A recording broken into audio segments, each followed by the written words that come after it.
Hey guys, Sagar पूर्वालिस here और आपका स्वागत करता हूं महाकाल सीरीज के एक और नए व्लॉग में। सो गाइस, हमारा ये जो व्लॉग है वो होने वाला है श्री विक्रमकीला टेम्पल का, जो महाकाल कॉरिडोर से कुछ ही दूरी पर था। तो यहाँ से आप महाकाल कॉरिडोर के जो दर्शन है वो रात की लाइटिंग में बहुत ही अच्छे से कर सकते हैं। जैसा कि आप सभी यहाँ पर देख पा रहे हैं कि रात की लाइटिंग में जो महाकाल कॉरिडोर है यहाँ से बड़ा ही सुंदर दिखाई दे रहा है।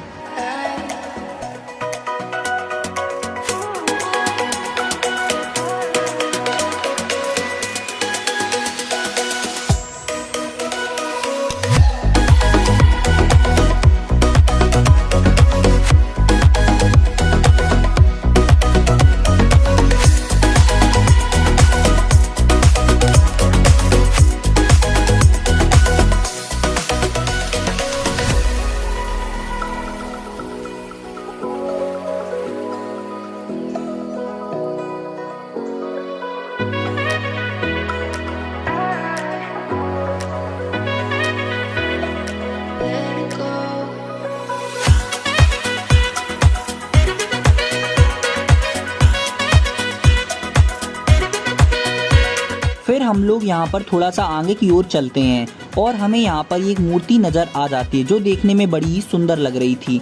और इस मूर्ति के सामने भी यहाँ पर एक और कुत्ते की मूर्ति बनी हुई थी जो कि काफ़ी अच्छी लग रही थी।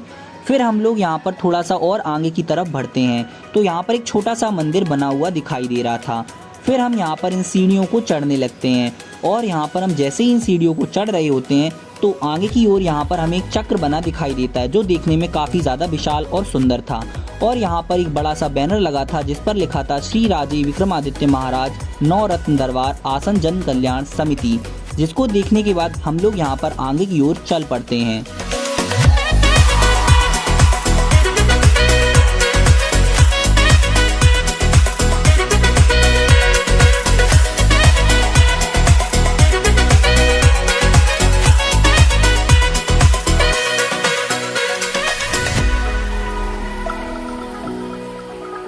जैसे ही हम यहाँ पर इन सीढ़ियों को चढ़कर ऊपर की तरफ आ जाते हैं तो हमें यहाँ पर सामने की तरफ महाराज विक्रमादित्य की एक बहुत ही बड़ी और सुंदर मूर्ति दिखाई देती है जो यहाँ पर पीतल से बनी हुई होती है और जिसकी हाइट लगभग 30 फीट होती है।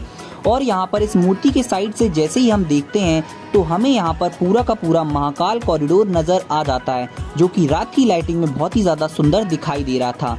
फिर हम यहाँ पर पास जाकर देखते हैं तो ये और भी ज़्यादा सुंदर दिखाई देता है। फिर जैसे ही हम साइड से देखते हैं तो हमें यहाँ पर महाराज विक्रमादित्य के 9 रत्नों की जो मूर्तियाँ हैं वो भी बनी हुई दिख जाती हैं जो कि महाराज विक्रमादित्य की मूर्ति के दोनों साइड बनी हुई होती हैं। और हम यहाँ पर इन मूर्तियों के भी दर्शन करने लगते हैं। फिर हम यहाँ पर जैसे ही इनके दर्शन कर रहे होते हैं तभी यहाँ पर हमें पता चल जाता है कि ये जो मूर्तियाँ हैं ये भी यहाँ पर पीतल से बनी हुई होती हैं।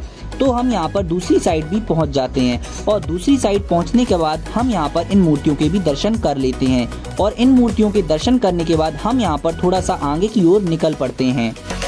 फिर हम लोग यहाँ से थोड़ा सा आगे की ओर बढ़ते हैं और जैसे ही हम यहाँ पर थोड़ा सा आगे की ओर बढ़ते हैं तो हमें यहाँ पर महाराज विक्रमादित्य का एक बहुत ही सुंदर सा मंदिर नज़र आ जाता है जहाँ पर महाराज विक्रमादित्य की एक बहुत ही सुंदर मूर्ति बनी हुई होती है।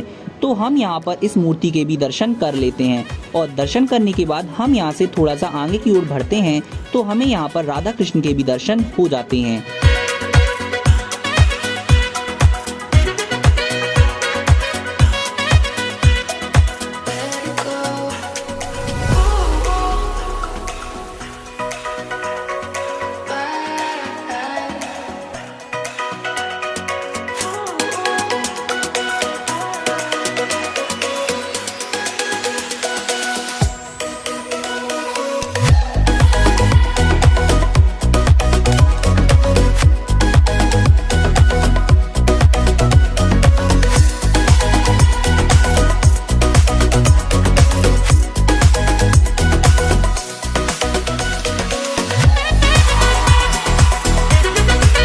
ऊपर दर्शन करने के बाद हम सभी लोग यहाँ पर नीचे आ जाते हैं और नीचे आते ही हमें यहाँ पर कई सारी सुंदर सी मूर्तियाँ दिख जाती हैं जो देखने में बहुत ही ज़्यादा सुंदर लग रही होती हैं।